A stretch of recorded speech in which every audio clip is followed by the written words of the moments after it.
dando seguimento à nossa programação, temos agora a primeira palestra do dia, com o professor Moisés Esbardelotto. Todos podem acompanhar aí o título da palestra. Ele vai falar sobre o pátio digital, pistas de como habitar e resgatar a experiência do pátio em suas diversas manifestações, onde se encontram as juventudes. O professor Moisés Esbardelotto, ele é mestre e doutor em Ciências da Comunicação pela Unicinos, com estágio doutoral na Universidade de Roma, La Sapienza, na Itália. Ele é bacharel em Comunicação Social e Jornalismo pela Universidade Federal do Rio Grande do Sul, é professor adjunto da Pontifícia Universidade Católica de Minas Gerais, a PUC Minas, onde atua como membro pesquisador do Núcleo de Estudos em Comunicação e Teologia. Também é professor do Departamento de Comunicação da Faculdade de Comunicação e Artes e professor colaborador do Programa de Pós-Graduação em Ciências da Religião. Ele é autor de Comunicar a Fé, Por quê, Para quê, Com quem, da editora Vozes, também da obra E o Verbo se fez rede, Religiosidades em Reconstrução no Ambiente Digital, da editora Paulinas, e também do livro E o Verbo se fez Bit, a comunicação e a experiência religiosas na internet, da editora Santuário, 2012. Agradecemos imensamente ao professor Moisés, que esteve conosco também no Encontro Nacional da Rede Salesiana Brasil, em agosto do ano passado, em Aparecida, trazendo a temática também dessa presença plena nas redes sociais, e hoje ele vem trazer para a gente elementos desses desafios de ser presença no pátio digital, onde se encontram as juventudes. Professor Moisés, sinta-se acolhido por nossa rede, por gentileza. Muito obrigado, Ana Paula, pela acolhida, pelas palavras, também pela apresentação. E para mim é uma alegria estar aqui com vocês, mais um encontro da Rede Salesiana Brasil. Já estou quase com uma cadeira cativa de tantos convites que a Rede Salesiana tem me feito, e eu sempre me sinto muito contente, muito honrado também por essa oportunidade de compartilhar um pouquinho os pensamentos, as reflexões, enfim, os estudos sobre essa questão da internet, das redes sociais, do pátio digital, como vai ser a nossa temática hoje. Eu já peço desculpas de antemão pela minha voz, mas o clima aqui não está colaborando muito, mas eu espero que até o fim eu consiga fazer uma boa fala aqui, que vocês aproveitem bastante. Eu vou compartilhar aqui alguns slides para que a gente possa dialogar sobre essa temática do pátio. O título que vocês receberam ele é um pouco mais longo, né? Mas a ideia é um pouco abordar essa ideia de um pátio digital. Claro, levando muito em conta também a espiritualidade, a pedagogia de Dom Bosco, nessa metáfora e nessa realidade do pátio tão importante na existência de cada um de nós, na nossa infância, mas também na vida adulta, e pensar isso hoje nessa realidade das redes digitais. Como é que essa experiência do pátio, como é que essa metáfora do pátio pode ser pensada também nas redes digitais, que, em grande parte, pensando justamente nas juventudes, é onde elas mais transitam hoje. Então, vou tentar passar aqui sobre alguns aspectos, claro que não vai dar para abordar tudo, mas pelo menos levantar algumas ideias, algumas perspectivas de leitura, e depois, no momento que a gente tiver também de partilha, vocês podem trazer questões, comentários mais específicos da realidade de cada um, mas acho que a ideia aqui um pouco também é levantar essa reflexão, provocá-los também nessa oportunidade de pensar sobre essa ideia de um pátio digital.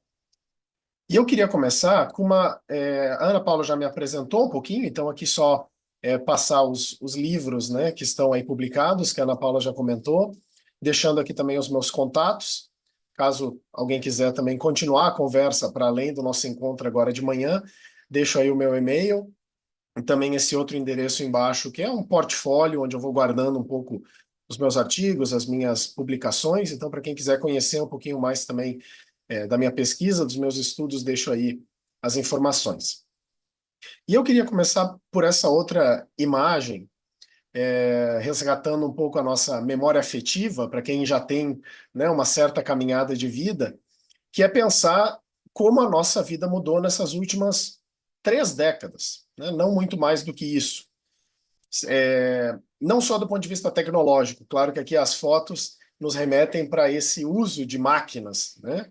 Extremamente exagerado, alguns anos atrás, e a partir de 2007, que é essa segunda foto, quando Steve Jobs apresenta o iPhone, o primeiro iPhone da história, a gente carrega toda essa parafernália no nosso bolso, na palma da nossa mão.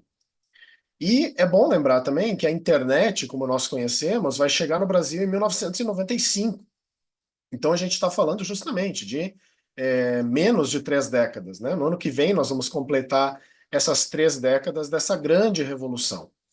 Então eu gosto sempre de começar por essa ideia mais histórica, para que a gente possa situar no tempo também essas transformações que nós estamos vivendo, especialmente para todos nós que trabalhamos em instituições que têm a sua história, têm a sua trajetória, né? A própria família salesiana já também com tantos anos de vida, e a igreja, ou enfim, a própria escola como instituição social de tantos séculos, sendo todas essas instituições sociais sendo atravessadas por essa transformação tecnológica de 30 anos. Enquanto essas instituições estão acostumadas com longos períodos de tempo, já passaram por várias transformações ao longo do tempo. Mas essa que nós estamos vivendo agora, ela é muito concentrada no tempo, 30 décadas, não é praticamente, desculpa, 3 décadas, não é praticamente nada, é concentrada no tempo e as transformações que ela traz à tona são muito grandes e muito significativas. Só para a gente ter uma ideia, nessa breve linha do tempo que eu estou mostrando aqui para vocês, desde que a internet chega no Brasil, a gente vai percebendo aí o surgimento de uma série de plataformas, tecnologias, empresas até, que hoje são praticamente centrais no nosso dia a dia, tanto do ponto de vista do trabalho, quanto do ponto de vista dos estudos, quanto do ponto de vista familiar, das nossas relações entre amigos. Então, só essas que estão mais destacadas, né? A internet, então, que chega em 95, o Wi-Fi, que é criado em 99, mas óbvio que também o alcance, né? A chegada desse Wi-Fi nas nossas casas, nos nossos ambientes, vai ser mais demorado, mas já nos dando essa possibilidade da mobilidade, não preciso mais estar literalmente conectado com um cabo na parede para poder ter acesso à internet. Em 2004, o surgimento das primeiras redes sociais, o Orkut aqui no Brasil, que teve uma grande disseminação, o Facebook, que permanece até hoje. Em 2007, como eu falava, o iPhone, que foi uma grande revolução. Para quem se lembra, na época, a disputa era entre o iPhone e o BlackBerry. O BlackBerry perdeu, ficou como passado, e o iPhone é que ganha essa disputa e transforma também a nossa forma de lidar com as informações, com as próprias tecnologias.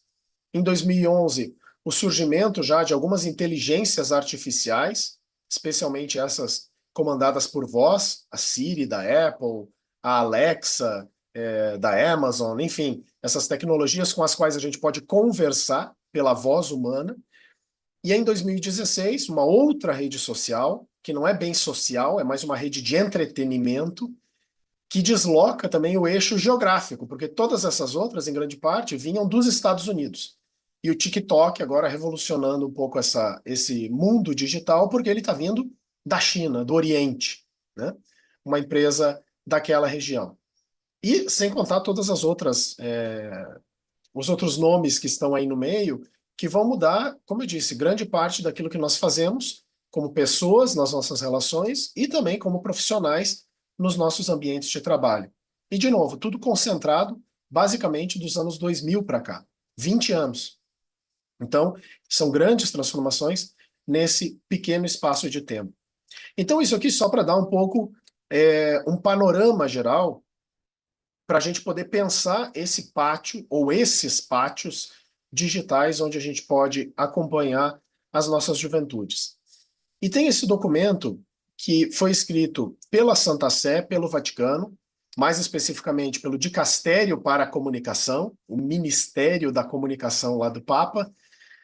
Foi publicado no ano passado com esse título, Rumo à Presença Plena, para propor também esse debate sobre como um cristão, uma cristã, um filho, uma filha de Dom Bosco devem também se fazer presentes nessas redes sociais. Então, eu fiz aqui um resumo de alguns pontos principais que nos ajudam a pensar também a partir à luz dessa ideia de pátio. Então, o documento vai dizer que a questão já não é se, mas como nós devemos participar no mundo digital. Já não tem escolha. A digitalização já está permeando praticamente tudo que nós fazemos na nossa vida. A questão é como que nós nos fazemos presentes aí. Que tipo de humanidade se reflete nessa nossa presença nos ambientes digitais? Quem é o meu próximo nas redes sociais? Trazendo aqui aquela ideia também do bom samaritano, né, dos evangelhos, quer dizer, se eu consigo olhar para o lado, perceber que tem pessoas ao meu redor que estão talvez com necessidades, com sofrimentos, quem é o meu próximo também nas redes sociais. E aí o documento vai dizer, até nas mídias sociais, enfrentamos a opção de ser bons samaritanos ou viandantes indiferentes que passam ao largo, que foi o caso no texto dos evangelhos, do sacerdote, do doutor nas leis, que olha para aquele homem caído na beira da estrada, ferido, e seguem em frente. Percebem que aquele homem está ali, mas seguem em frente. São indiferentes. Quem vai parar e cuidar daquele homem é justamente o samaritano, o forasteiro, o estrangeiro, né, que vai perceber essa pessoa caída pelas estradas. Então, acho que esse também é o desafio de pensar os ambientes digitais à luz também disso que a própria fé cristã, daquilo que também Dom Bosco propõe na sua espiritualidade e no seu carisma, nesses ambientes digitais.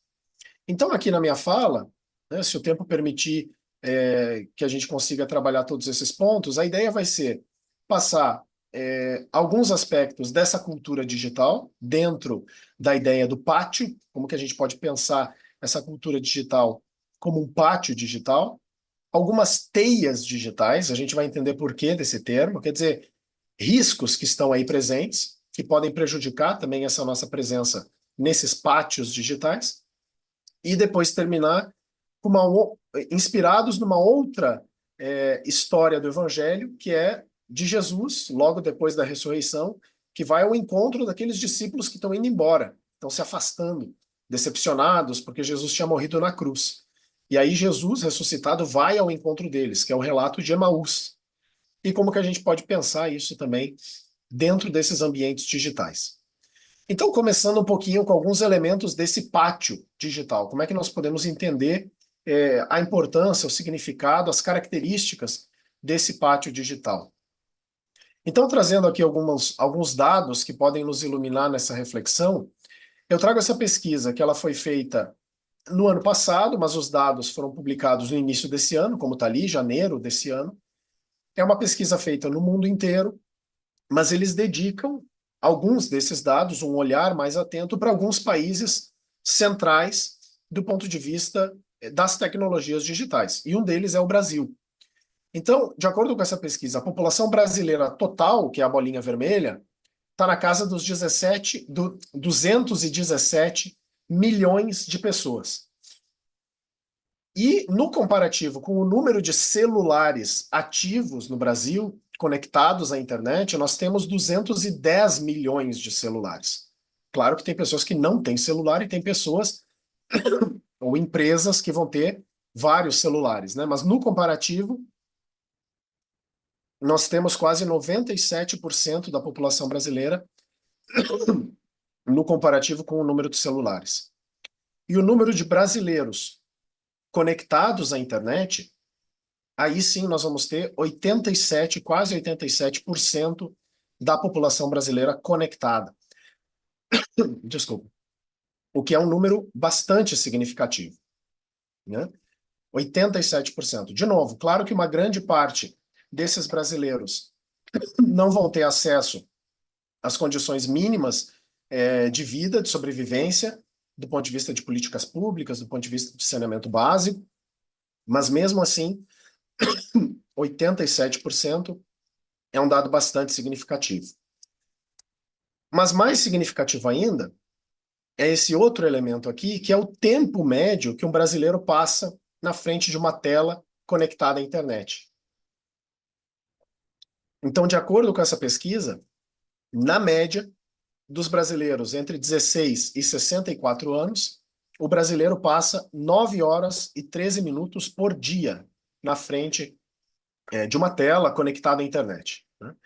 Então é um dado bastante significativo, é praticamente metade do dia, né? Ou a totalidade quase das horas úteis de um dia.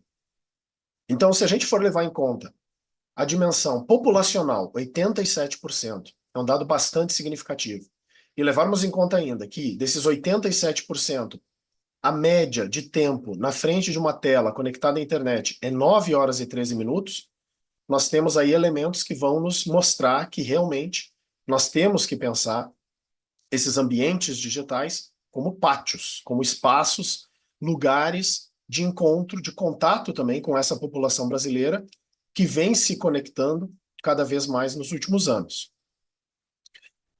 E para trazer mais uma ideia geral ainda dessa pesquisa, em relação ao tempo na frente de uma tela, esse gráfico aqui ele vai trazer todos os países principais pesquisados por esse estudo. A faixinha branca é a média de todos os países, o tempo médio que um ser humano passa na frente de uma tela conectada à internet, 6 horas e 40. E onde está o Brasil nesse comparativo? Lá no segundo lugar, perdendo apenas para a África do Sul, né? 9 horas, essas 9 horas e 13 minutos. E é interessante que todos esses países da ponta de cima são do assim chamado terceiro mundo, mundo em desenvolvimento. África do Sul, Brasil, Filipinas, Colômbia, Argentina, Chile, Rússia, enfim. Na ponta de baixo, nós temos os países do assim chamado primeiro mundo. O Japão, com só 3 horas, um terço do que o Brasil passa praticamente. Dinamarca, Coreia do Sul, Alemanha, França, Bélgica, Holanda, Áustria. Então aqui a gente pode pensar vários elementos que caracterizam essa disparidade, né? Eu sempre brinco que como esses países têm tecnologias muito mais avançadas, redes muito mais rápidas, eles não precisam passar tanto tempo na frente do computador. As coisas abrem rapidamente, os arquivos baixam rapidamente, os vídeos abrem rapidamente, e eles conseguem fazer tudo com muito menos tempo, né? Mas claro que não é só isso. Tem toda uma questão política, cultural, educacional, lúdica, do entretenimento, até as opções de entretenimento que esses países oferecem para suas populações, ao ar livre, nos seus parques, nos seus museus, nos seus cinemas, enfim, realidades que aqui nos nossos países nós não temos. Então as telas acabam sendo a saída, muitas vezes, numa situação em que os museus pegam fogo, o cinema só tem filme blockbuster, os parques muitas vezes estão ou mal cuidados ou são inseguros, à noite nós não podemos sair de casa. Então a internet acaba sendo também esse espaço para tudo que nós fazemos na vida. Relações, entretenimento, trabalho, estudo. E é por isso que alguns autores, por exemplo, esse filósofo italiano, que é um dos grandes nomes dos estudos sobre a questão digital, o Luciano Floridi, tem vários livros publicados, alguns deles e artigos também em português, e ele vai propor esse conceito do on-life, para evitar justamente aquela dicotomia entre o online e o offline. Porque ele vai dizer, essa divisão, como se fossem dois mundos diferentes, já caiu por terra. O que nós estamos vivendo hoje, vai dizer ele, é a própria conectividade como uma dimensão existencial. Hoje, um ser humano vai ter muita dificuldade de viver se não tiver acesso à internet. Inclusive aqui no Brasil. A gente pode pensar até do ponto de vista civil, cívico, para fazer um documento, para fazer a matrícula na escola, para fazer qualquer coisa bancária, enfim, do ponto de vista do trabalho, não ter acesso à internet é um grande problema. Nós acabamos sendo descartados quase dessa sociedade, né? Então hoje ela é praticamente uma dimensão existencial, porque tudo que nós fazemos, em grande parte, envolve essas redes digitais. Então ele vai cunhar esse termo do on-life, uma vida conectada, cada vez mais. E para nos ajudar a pensar isso, ele vai trazer essa metáfora dessa foto que está aí, desse ecossistema, que é o manguezal, o mangue. Porque ele vai dizer, no mangue, a gente não tem como separar o que é ambiente marinho e o que é ambiente de água doce. A gente não tem como separar o que é ambiente terrestre e o que é ambiente aquático. Nós estamos no meio das duas coisas. Eu não tenho como dizer, agora o meu pé direito está no mar e o meu pé esquerdo está no rio. O meu pé direito está no ambiente aquático, o meu pé esquerdo está no ambiente terrestre. Não tem como fazer essa separação. É onde as coisas se misturam. Então ele vai dizer que do ponto de vista da sociedade de hoje, nós estamos vivendo nesse mangue do ponto de vista dos ambientes digitais e físicos, dos ambientes do dia a dia. Essas coisas se misturam cada vez mais. Por exemplo, agora, nesse nosso encontro aqui do Enas, né? Estamos todos conectados, mas ao mesmo tempo cada um de nós está na sua realidade, né? Em um ambiente, como eu aqui, né? Então essas coisas se misturam cada vez mais sem a gente conseguir fazer essa divisão do que é exclusivamente online e do que é exclusivamente offline. E depois a gente vai ver como isso afeta também as nossas relações e a nossa própria experiência como seres humanos.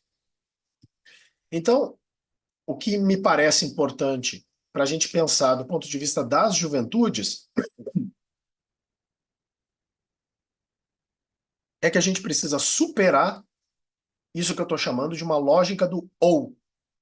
Ou fazemos algo no ambiente digital, ou fazemos algo no ambiente físico, presencial, né? E com aquele medo de que temos que voltar para o presencial, senão tudo vai acabar sendo feito no digital, né? E eu acho que, passada a pandemia, nós estamos conseguindo repensar também a importância desses dois ambientes, tanto do físico quanto do digital, mas ao mesmo tempo na sua interrelação. Hoje em dia não tem como fazer um evento totalmente presencial sem nada da cultura digital, assim como também nós não gostamos de um evento totalmente digital sem nada que envolva a nossa realidade, né? Então, essa perspectiva de uma substituição, de pensar as coisas de forma dualista, não nos ajuda nesse trabalho com as juventudes. Especialmente para essas juventudes que vão nascer depois dos anos 2000, né? Que já nascem no meio desse mangue, enquanto nós chegamos de fora, né? E é muito mais interessante pensar essa lógica do e. Como pensar estratégias, práticas, eventos, ações que levem em conta elementos da cultura digital e levem em conta também a realidade do cotidiano, os nossos ambientes, as nossas experiências presenciais do dia a dia. Nessa ideia de uma complementariedade, de uma integralidade, para que a gente ajude também, inclusive do ponto de vista formativo, a que essas juventudes entendam que a vida vai muito além das telas e, ao mesmo tempo, que o que elas fazem nas telas também importa, também vai caracterizar a identidade delas como pessoas e como grupo. Então, sem cair nesse dualismo, que pode ser prejudicial, até do ponto de vista formativo, mas é ajudá-los a pensar que a vida tem que ser essa integralidade, né? Sem dicotomias. Os vários âmbitos da vida importam. Inclusive aqui, por isso que Dom Bosco também nos lembra da importância do pátio. Não é só a sala de aula, não é só a igreja, não é só a casa de família, o pátio também importa. Os vários ambientes onde as juventudes estão. E acompanhá-las, valorizá-las também no que elas fazem de bom, de positivo, nessas suas várias experiências. E aqui um outro dado ainda daquela pesquisa, que é do ponto de vista, então, afinal, quais são esses pátios digitais mais povoados, pelo menos do ponto de vista do Brasil? E essa pesquisa vai nos mostrar esses dois grandes pátios que a gente percebe que são bastante indicados, né? A pergunta era essa: quais as plataformas que você mais usa, quais que são as suas plataformas favoritas nos ambientes digitais?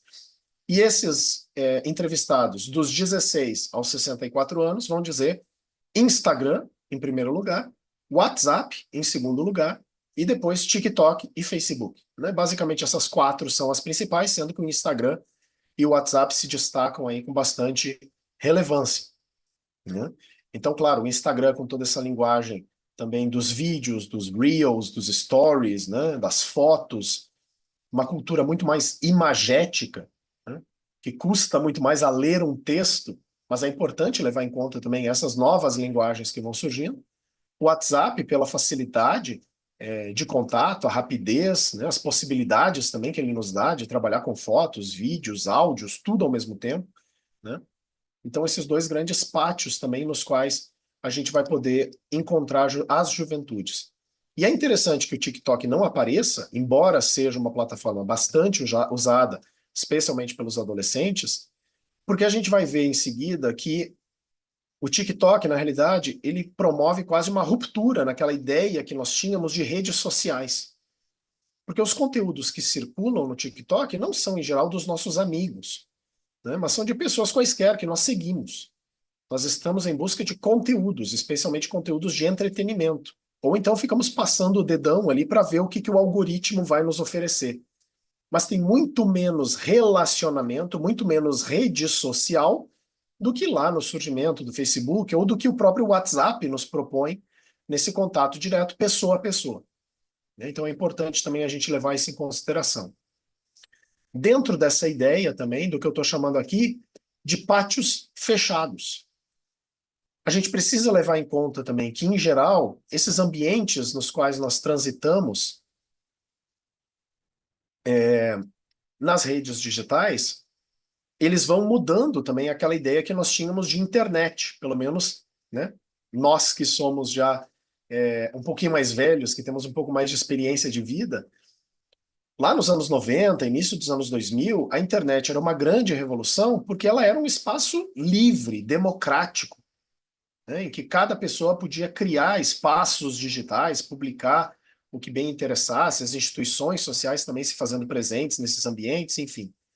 Só que com o passar do tempo, como a gente viu ali, especialmente a partir da metade dos anos 2000, 2010 em diante, vai começar um processo de fechamento, digamos assim, da internet como tal, né? Ambientes fechados, que são essas plataformas principais, que inclusive são de propriedade, basicamente, dessas 5 empresas aqui, que até se costuma chamar pela sigla GAMAN, né? Ou GAFAM, porque é o Google, a Amazon, a Meta, o antigo Facebook, por isso que pode ser GAFAM ou GAMAN, a Apple e a Microsoft. Basicamente, grande parte do que nós fazemos na internet hoje passa por alguma dessas empresas. Não mais pela internet ampla, democrática, por ambientes fechados que são de propriedade dessas empresas. Por isso a ideia de plataformas, porque são locais onde a sociedade em geral vai se encontrar, ao mesmo tempo as mídias, os meios de comunicação e outras instituições, por exemplo, a Rede Salesiana Brasil, né, ou as suas obras sociais vão se fazer presentes nessas plataformas, e ao mesmo tempo com um grande interesse do ponto de vista do mercado, das empresas e das grandes marcas. Então, esses ambientes, por exemplo, Facebook, Instagram, WhatsApp, eles são de propriedades de empresas, não são mais espaços abertos da internet. Eles têm dono. E são plataformas que visam ao lucro. O Facebook não está aí de graça para apenas servir um bom serviço à humanidade. Ele está propondo esse espaço para ganhar dinheiro, né? Então tem toda aquela ideia também da coleta de dados que essas plataformas fazem de tudo que nós fazemos, nos nossos comentários, nas nossas curtidas, ou mesmo que nós não façamos nada, mas a gente está ali olhando o conteúdo, a plataforma está acompanhando o que nós estamos vendo. E isso vai gerando dados para essas plataformas. E aí, a partir desses dados, eles vão identificando nichos de públicos, de mercados, e vão oferecer esses espaços publicitários para essas empresas, para essas marcas, e é por isso que aparece aí de vez em quando, né, uma propaganda, um vídeo promocional, um conteúdo promocional, porque o que está sendo gerado aí são dados por meio dos quais essas plataformas enriquecem. E são hoje as empresas mais lucrativas do globo, né? A ponto, por exemplo,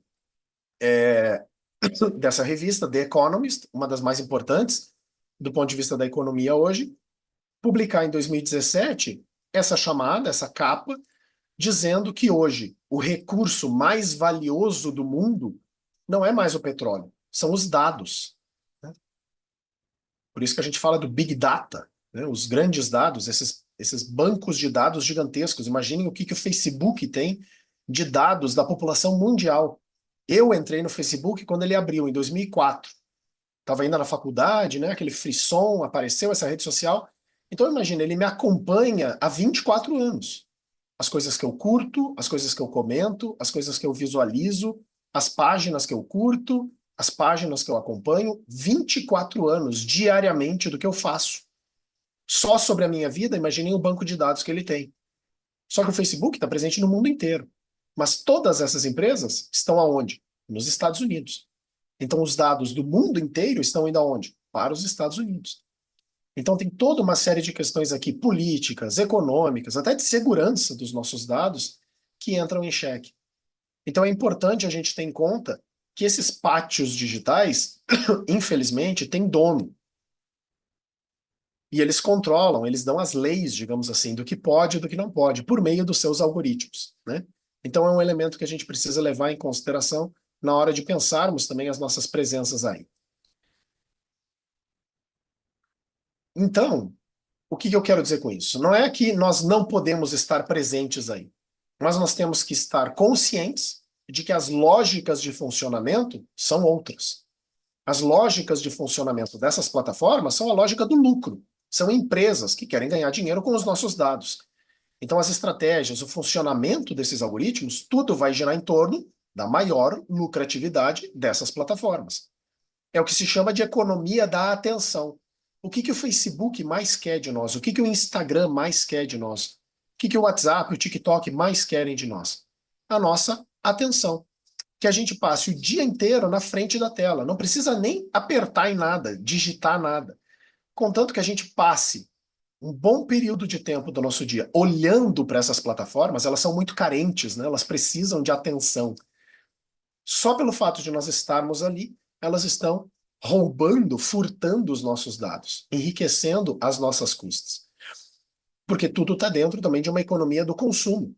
Esses dados, como eu disse, vão favorecer uma maior publicidade dentro dessas plataformas. E é daí que vem o dinheiro. Empresas, marcas que pagam o Facebook para que a sua marca apareça mais, para que o seu conteúdo apareça mais, a mesma coisa no Instagram, né? E a lógica do consumo é uma lógica do indivíduo. É o indivíduo que se sente empoderado para comprar. Agora, dentro da fé cristã, dentro do carisma de Dom Bosco, dentro da ideia de pátio que Dom Bosco tinha, não é essa lógica que impera. É uma outra lógica. A lógica da graça. A lógica da gratuidade. Eu não vou ao encontro do jovem no pátio para ganhar dinheiro com ele. Eu não vou ao encontro de um jovem no pátio para me aproveitar dele. Não, é a lógica da gratuidade. A amorosidade que é feita de graça, por amor. Então é uma outra economia. A economia que até é um conceito do campo econômico, a economia do dom. Ou seja, é a gratuidade, é um dom, um presente, algo que eu faço por amor. Não é o consumo, é a comunhão. São duas coisas completamente diferentes. Não é a individualidade, é a comunidade. Também são coisas completamente diferentes. Mas a gente precisa levar em conta isso, que quando nós estamos presentes nessas plataformas, tudo o que está na plataforma, a interface, os algoritmos, as normas de funcionamento, vão estar pautadas pela lógica do lucro. Agora, da nossa parte, o que nós podemos fazer? Tentar, dentro do possível, fazer com que essa outra lógica, a lógica da graça, a lógica da gratuidade, a lógica do dom, se faça presente nas nossas presenças. A gente não está ali para ganhar mais curtidas, ganhar mais visualizações, ganhar mais seguidores, porque aí a gente vai estar caindo na lógica das plataformas. É o que interessa a elas. Agora, o que interessa a nós? O que interessa à família salesiana? O que interessa para uma boa experiência do pátio salesiano e não do pátio digital fechado, né? E que as nossas presenças, então, possam se pautar por essa outra lógica. Mas é interessante que aqui também, ainda do ponto de vista dessa pesquisa, o que mais as pessoas estão buscando nesses pátios é justamente manter o contato com os amigos. As pessoas buscam isso nos ambientes digitais, né? É a primeira resposta. Por que você usa a rede social? Para manter o contato com os amigos e a família. Depois, ler histórias, se manter informado. E só em terceiro lugar é que vai aparecer o consumo, a compra de produtos. Mas as pessoas buscam relação. As pessoas buscam espaços de fraternidade, de amizade, de comunhão, de comunidade. Mas as plataformas se aproveitam disso para lucrar em cima da busca das pessoas, que é uma busca sincera.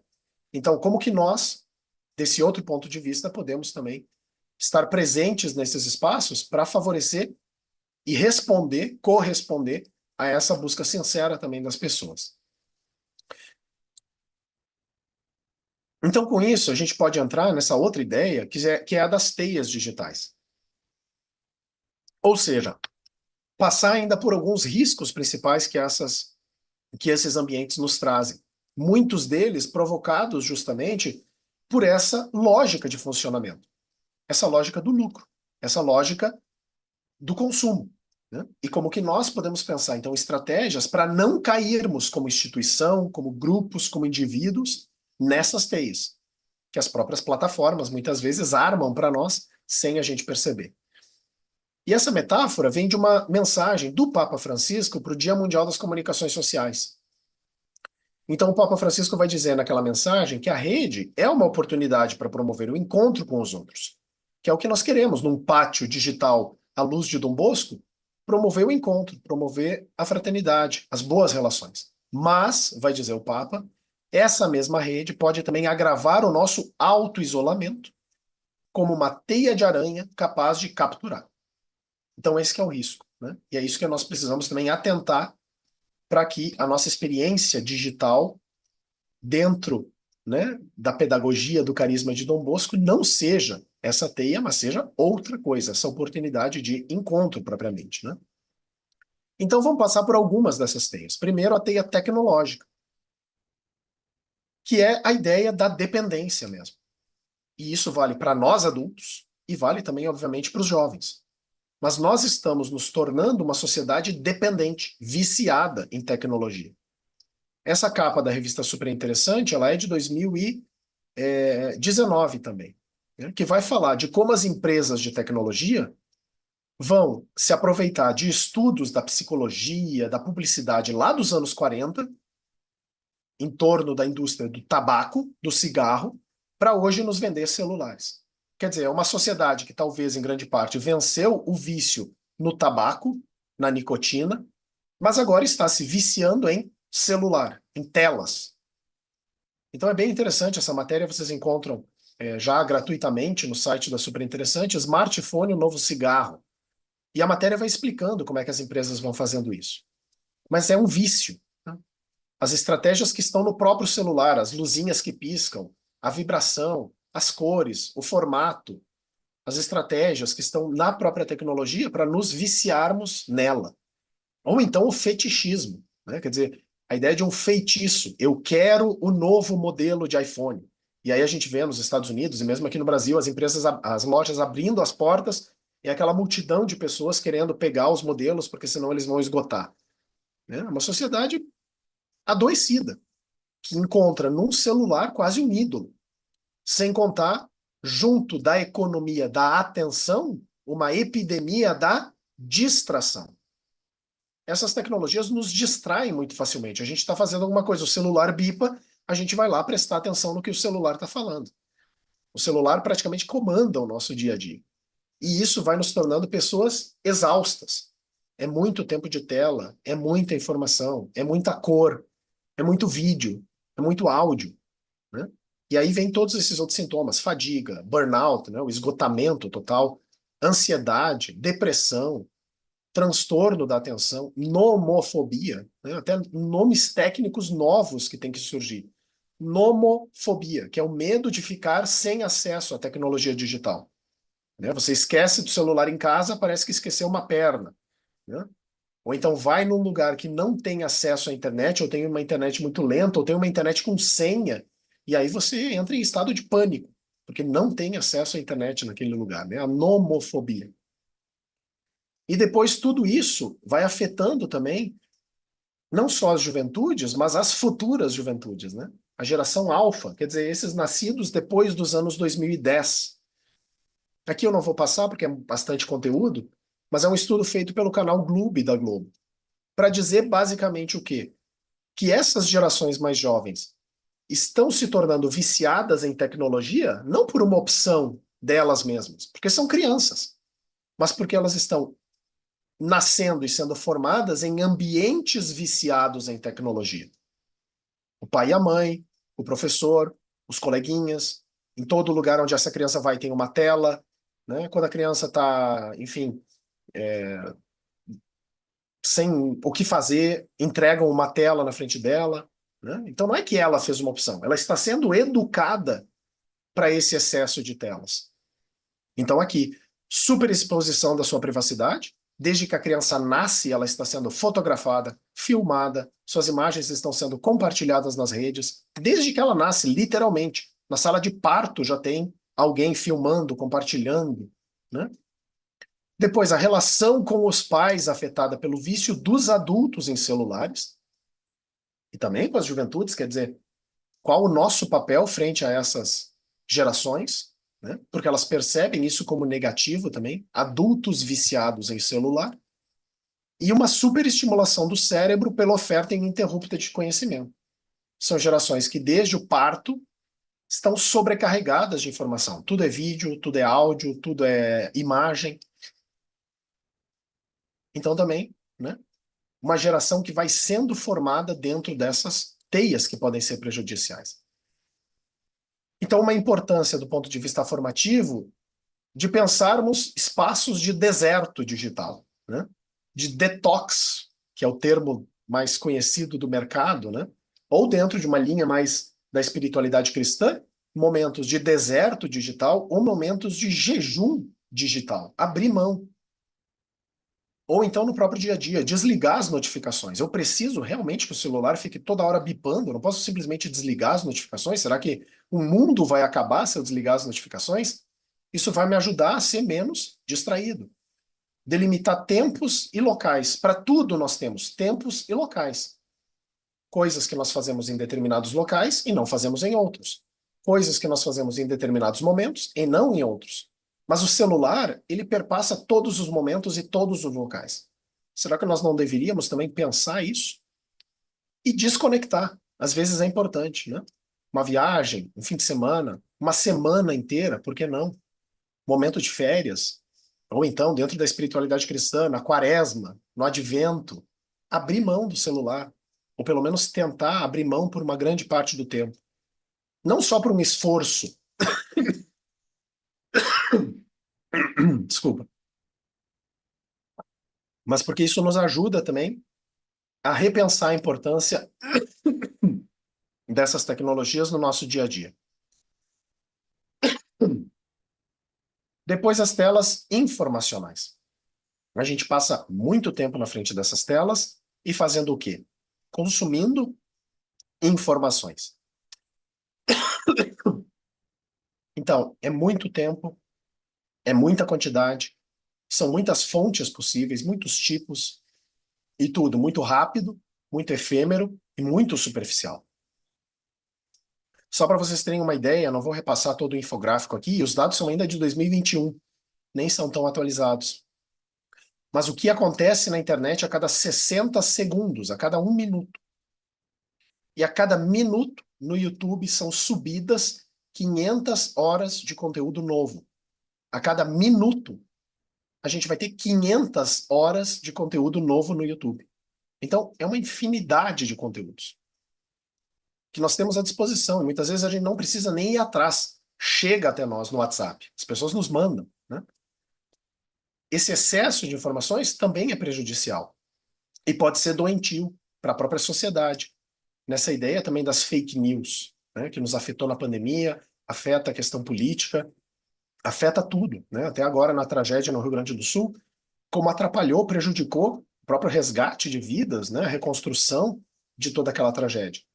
Aqui é uma matéria de 2019, ainda dizendo que só naquele ano o WhatsApp baniu ao menos 1,5 milhão de contas que estavam sendo operadas por robôs. E está aqui a fotinha do robô, o que é uma pessoa que controla dezenas de celulares ao mesmo tempo, disparando mensagens via WhatsApp. Isso funciona muito mais em tempos, por exemplo, de campanha eleitoral, né? Então aqui algumas contas chegavam a mandar 14 mensagens diferentes em apenas 30 segundos. Então imagine 1,5 milhão de contas de WhatsApp enviando 14 mensagens diferentes a cada 30 segundos, muitas vezes contendo fake news. como isso prejudica a nossa própria vida social. A questão sanitária, a questão também agora, né, das tragédias, dos problemas que nós vivemos como sociedade. Então, a importância também de nós nos atentarmos nesses pátios digitais do ponto de vista daquilo que nós estamos produzindo de conteúdo e daquilo que nós estamos consumindo nos nossos compartilhamentos, né, naquilo que nós enviamos nos nossos grupos, naquilo que nós recebemos, a importância de checar a informação. Aqui eu não vou passar, porque também já é algo que todos mais ou menos conhecemos, né? Mas pausar, quer dizer, ler com atenção o que está sendo escrito, não sair compartilhando. Investigar a fonte para saber se aquela informação que eu recebi no WhatsApp é realmente verdadeira, se algum site está noticiando, se algum conhecido realmente sabe que aquilo ali é verdade. Buscar informações mais completas e conhecer o contexto. Às vezes é uma informação requentada de anos, né, anteriores e que está circulando agora, ou é uma informação que está editada, não está contendo todos os detalhes, enfim. Né? Então, checar a informação é fundamental, para que nós também não ajudemos na alimentação desse cenário de desinformação. Que nós, como adultos, como formadores, como pessoas que acompanham também as juventudes nesses pátios digitais, sejamos reconhecidos como pessoas que têm um zelo pela verdade, pela, né, informação correta, que não saem compartilhando qualquer coisa, né, mas apenas a informação boa. E, por fim, as teias sociais. Né, como que tudo isso também afeta as nossas relações em sociedade. Então, aqui vem um pouco essa ideia das bolhas. Né? Você já deve ter ouvido falar das bolhas digitais. Porque era aquilo que eu falava, a internet como tal é um infinito de informações.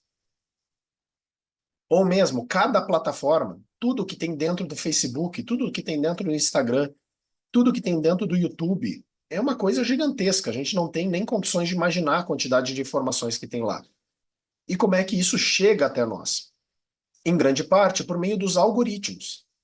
Quando a gente abre o Instagram, as postagens que estão ali, elas foram selecionadas não por mim, mas pelo algoritmo. Lá no início do Instagram, era por ordem cronológica. Né? As últimas postagens dos nossos amigos iam aparecendo ali em cima. Agora hoje, quando a gente tem milhares de amigos e o Instagram tem milhões de usuários, o sistema não dá conta de fazer isso. Ele não tem, senão a gente passaria todo o tempo ali com atualizações. Então o algoritmo vai selecionando aquelas postagens mais, que ele acha mais interessantes para nós. Ou é a mesma coisa no Google. Quando a gente busca alguma coisa no Google como mecanismo de pesquisa, as respostas que ele vai nos dar têm a ver com aquilo que ele acha que eu, Moisés, gosto. A partir das outras buscas que eu já fiz, a partir daquilo que ele já percebe que eu gosto por meio do Gmail ou por meio das outras plataformas do próprio Google, né? Então a gente acaba dentro de uma bolha de informações que tem a ver com aquilo que esses sistemas acham que nós gostamos. Sendo que a internet é muito mais ampla, muito mais diversificada. E quando a gente passa a consumir informações que têm a ver conosco, com aquilo que nós gostamos, a gente acaba tendo mais dificuldade de lidar com a diferença, com o diferente.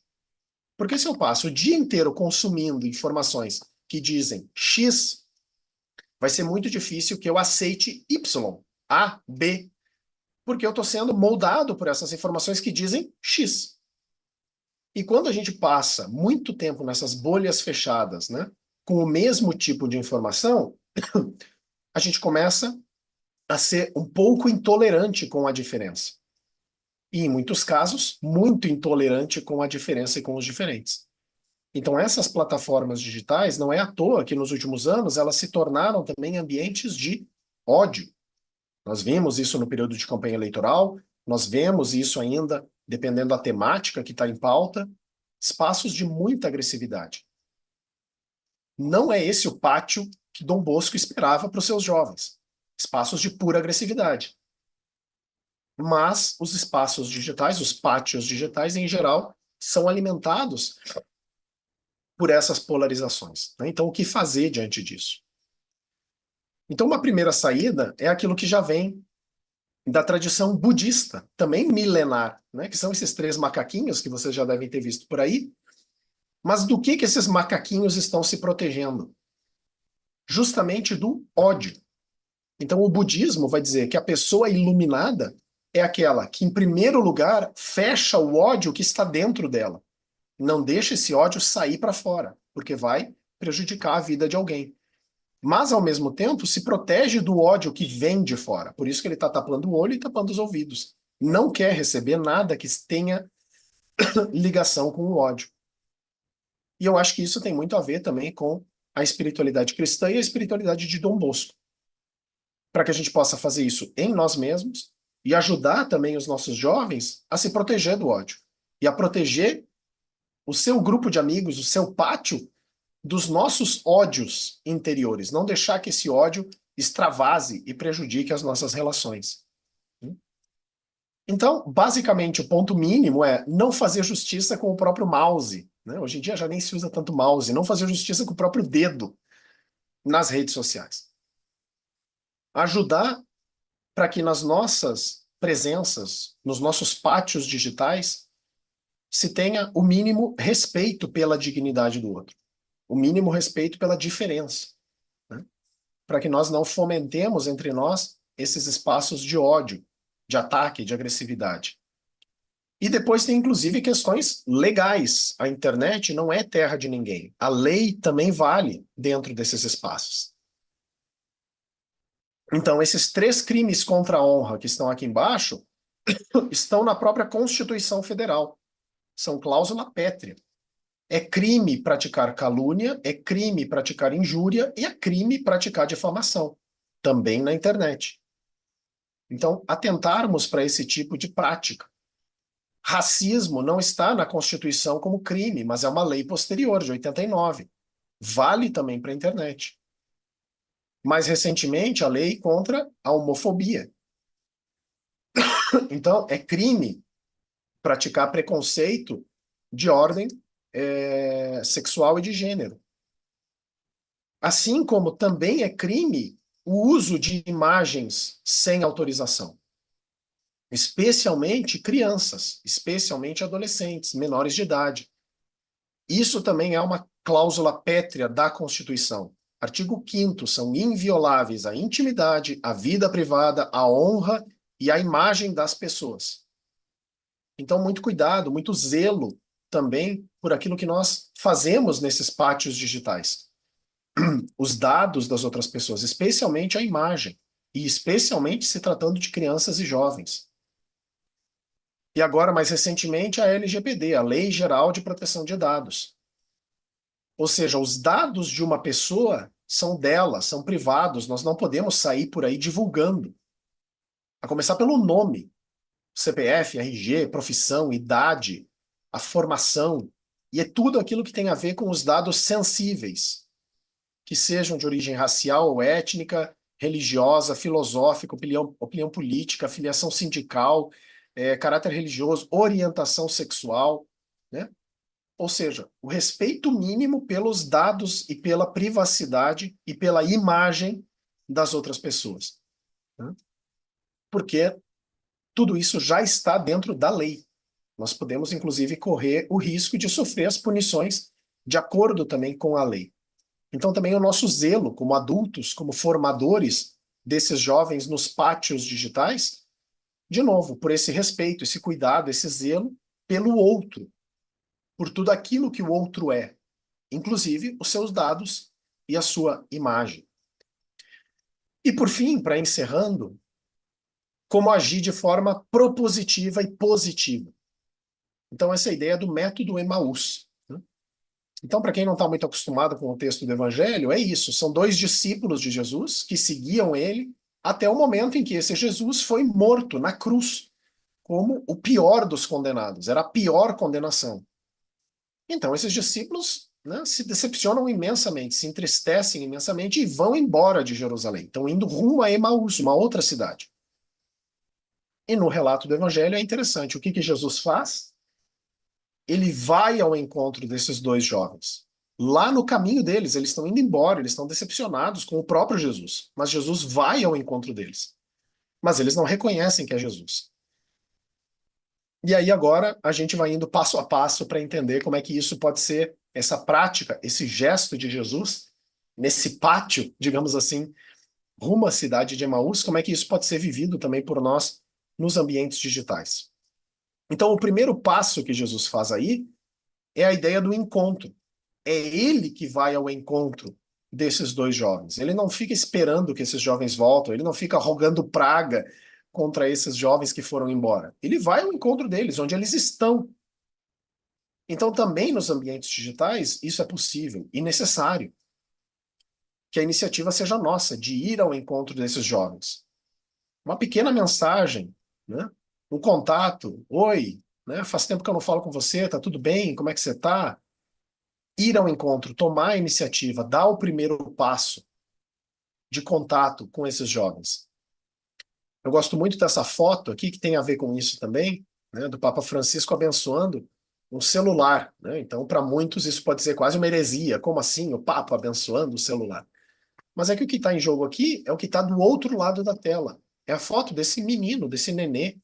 Né? Não sei se ele está doente, qual que é a questão. A mão que está estendendo o celular, eu não sei se é da mãe, da avó, da tia. Mas essas demandas que vêm também do ambiente digital. E que a gente possa estar atento e ir ao encontro, tocar, nem que seja digitalmente, nessas realidades, sem medo. Talvez um sofrimento, um luto, uma questão de sentido, de vida, né? Ou uma alegria, alguma coisa boa, mas que a gente possa dar esse primeiro passo, de ir ao encontro, de tocar nessas realidades também dos jovens que estão aí presentes. Depois, o que que Jesus faz? O primeiro gesto dele, além de ir ao encontro, quando ele se encontra com esses discípulos, o que que ele faz? Uma pergunta. Ele não sai discursando, ele não sai xingando esses discípulos, por que que vocês estão indo embora, vocês deviam ter ficado. Não, ele simplesmente pergunta o que que vocês estão conversando pelo caminho. Parece até irônico, né? Como se ele não soubesse. Mas ele faz essa pergunta para que eles possam falar. E Jesus se põe numa situação, numa posição de escuta. Então isso é fundamental também para nós. Irmos ao encontro dessas juventudes para ouvi-las, né? Isso é fundamental. E também isso é possível nos ambientes digitais. Por exemplo, né, com essa outra imagem que eu também gosto muito, claro, aqui ainda está falando de Facebook, talvez não seja um ambiente mais propício onde as juventudes estão, né? Mas pensar que essas experiências, essas plataformas, são também ambientes onde essas juventudes estão falando sobre a sua vida, estão se confessando sobre coisas do seu íntimo, muitas vezes, né? Então, o nosso desafio como formadores, como adultos, é colocarmos o nosso ouvido aí. Mas aí vocês podem dizer, ah, mas os jovens só estão postando foto das férias, postando foto para ficar ostentando os óculos, a viagem, o carro, a roupa.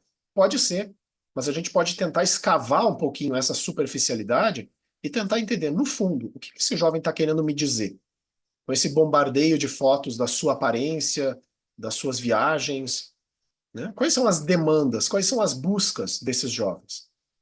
E a gente sabe, daqui a alguns meses a gente vai estar vivendo o Setembro Amarelo, né? Campanha de conscientização sobre o suicídio. Então também a gente sabe que essas questões mais delicadas vão aparecendo também nas redes sociais. A questão sexual, por exemplo, as questões, as buscas, as perguntas, é muitas vezes numa conversa privada pelo celular. Porque os jovens hoje também têm um pouco mais de dificuldade de conversar no face a face. Certas questões não vão aparecer numa conversa face a face presencial. Às vezes é uma mensagem de WhatsApp, é uma mensagem no Instagram, que vai dar início a uma conversa muito profunda, de questões profundas desses jovens. E tem um poema, eu sei que meu tempo já está acabando, mas eu queria ler, ele é bem curtinho, da Clarice Lispector. Não é nem um poema, é um trecho de um livro dela, em que ela vai dizer o seguinte: ouve-me, ouve o meu silêncio. O que eu falo nunca é o que eu falo, e sim outra coisa. Capta essa outra coisa de que, na verdade, eu falo porque eu mesma não posso. Então é muito profundo isso, e eu acho que também é esse o grito que muitas vezes as juventudes estão fazendo aí, nas redes sociais. Me ouçam. O que eu falo nunca é o que eu falo, mas sim outra coisa. Capta essa outra coisa porque eu mesmo não posso. Então, essa posição de escuta também nos ambientes digitais. E o que que Jesus faz depois? Dialoga, ele também fala. Ele também dá a sua opinião, né? E aí se dá um diálogo, os discípulos falam, ele fala, enfim. E isso é fundamental também nas redes sociais. Claro, sabendo que é um ambiente, muitas vezes, que vai pender para a agressividade. Mas aí o Papa Francisco nos ajuda. E ele vai dizer que o diálogo é o caminho do meio entre duas opções opostas: o protesto violento ou então a indiferença egoísta. Quer dizer, eu vou ficar na minha, eu vou ficar quieto, os outros que se virem. Essa também não é uma atitude cristã ou salesiana, né? A opção é o diálogo, mesmo sabendo das dificuldades, para buscar o bem comum, para que as diferenças possam se integrar, porque na realidade de todos se pode aprender alguma coisa, ninguém é inútil, ninguém é supérfluo. É fundamental isso, aprendermos a dialogar com as juventudes também nas redes. E eu sei que não é fácil, mas a gente não pode cair nos dois extremos, nem na indiferença, não vou fazer nada, é muito difícil. Não é a saída, né? E também não é a saída entrar na lógica das plataformas, que é a da radicalização, da violência, da agressividade. Mas é conscientemente, a cada instante, fazer essa opção pelo diálogo, embora seja difícil. E por fim, o que que acontece? Até então, esses discípulos não sabiam que era Jesus. Jesus faz de conta que vai embora, mas aí os discípulos já estão chegando em casa e dizem: entra, fica conosco, já está ficando noite. E Jesus entra. E aí, no momento da ceia, da janta, Jesus parte o pão e aí eles reconhecem Jesus. Então, eles reconhecem Jesus quando? Quando ele faz um gesto, na prática, na vida, na ação. Então, também a importância do testemunho nas redes. Não é tanto que a gente está falando os conteúdos, mas é a nossa presença, o modo como nós estamos aí em rede. E o Papa Bento XVI falava, então, e com isso eu vou encerrando para não avançar muito no tempo, num estilo cristão de presença no mundo digital. E ele vai dizer que tem que ter essas 4 características. Tem que ser um estilo pautado pela honestidade, então a mentira, a falsidade não podem se fazer presentes. Temos que ser pessoas íntegras, honestas, verdadeiras. Abertura, a capacidade de dialogar com qualquer um sobre qualquer coisa. Abertura, responsabilidade. Nós somos adultos, nós somos formadores, nós estamos acompanhando essas juventudes. Então nós temos que ser responsáveis. E responsáveis, inclusive, perante a lei. Tem coisas que nós não podemos fazer como sociedade nesses ambientes, porque é crime. Mas o mínimo que se espera é a responsabilidade no trato com o outro. Então, se eu agredir o outro, se eu ferir o outro, eu tenho que assumir essa responsabilidade também e pedir perdão, buscar a reconciliação. E para isso é preciso respeito. Respeito pelo outro, na sua diferença. O outro necessariamente é diferente de mim. Não é só uma duplicata minha. Não, é uma outra pessoa, uma outra experiência, uma outra vida. Então, o mínimo respeito para que eu possa também dialogar com essa pessoa, né? Então, acho que com esses 4 elementos aqui, a gente tem uma boa síntese, né, do que se espera também de um adulto, de um formador, de um salesiano, de uma salesiana nesse pátio digital. Não é tanto conteúdo, eu posso estar falando de futebol, eu posso estar falando de política, eu posso estar falando de gastronomia, eu posso estar falando de moda, mas no meu estilo, no meu jeito de ser, eu comunico algo diferente. Aquela amorosidade, né, que Dom Bosco tanto insistia. Então eu vou ficando por aqui, Ana Paula. Ultrapassei um pouco o tempo, mas agradeço aí a atenção e a oportunidade também desse meu diálogo. Muito obrigado. Professor Moisés, nós que agradecemos por sua presença, sua participação e sempre com orientações e informações tão relevantes que ampliam também as nossas reflexões e estão muito conectadas com os temas que tivemos ontem, como ser essa presença, essa referência de adulto nos pátios digitais. Então, realmente um desafio que tantos dados e estatísticas que muitas vezes surpreendem, que nos provoquem também a pensarmos ações conjuntas e iniciativas que façam com que essa presença se consolide cada vez mais.